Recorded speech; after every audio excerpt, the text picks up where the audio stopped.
The French Revolution brought about a major change in education. At the time of the French Revolution, throughout Europe and England, there was a change, and the change was seen in technology at the time.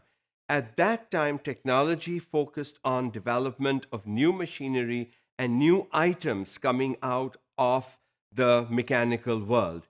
That technology changed education because those changes also influenced what needed to be done in education. As the technology produced new machineries, people had to be aware of how to operate these, people had to be aware of how to fix small and minor problems that came about, and that called for education. And as more and more machineries came about, the need to strive for better machinery, better efficiency, better efficacy also demanded more from education. This led to many changes, and we see the factory model of education. It came from the Industrial Revolution, where people thought that young children were raw products that went in to the school and 10 years, 8 years, 12 years later were churned out as finished products. And everybody expected all children to be the same. This did not turn out to be true, however, because children are different. They did not all come out at the same level or same capacity or same expectation at the other end. However, the factory model of education was there to stay. In this period, following the French Revolution and the industrialization of Europe and England, lots of new systems came about. Socialism, communism, liberalism, and capitalism, all with their key features, all with their pros and cons, their advantages and disadvantages, but the world began to change.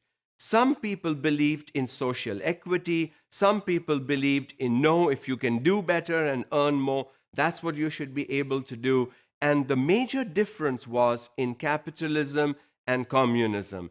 And that is where we see the world leading to. So in the West, you got liberal education, you got an education that believed in capitalism, while in the East, you got more of a social communist education where society was seen as the focus and you had to keep the means of the society as the front principles to work on.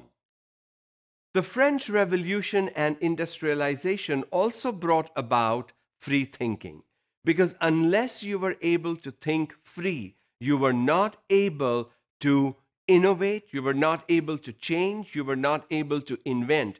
Because of the free thinking and people's experimentations with different items, the industrialization set in and new equipment, new machineries, new things came about. Although the size was massive, also the mass, the weight was massive, it was seen as a major step in moving the nations forward, not only in industrialization, not only in terms of providing jobs, but also in terms of modernizing education according to those times.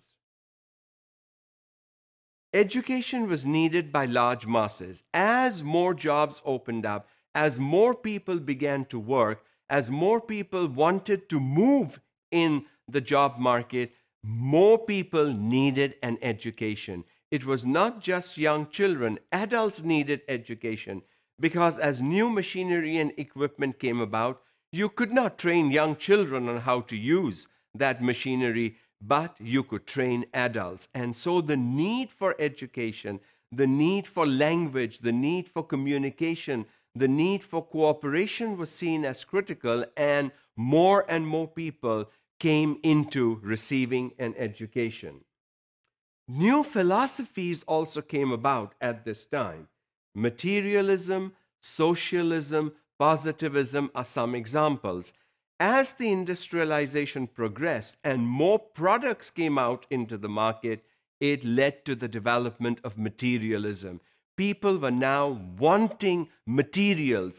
The materials you had displayed your wealth, your status, your standing in society. And so materialism gained more and more privilege. As that happened, capitalism took over, and people were more involved in how do I make more money? And the basic answer was you need to get a good education.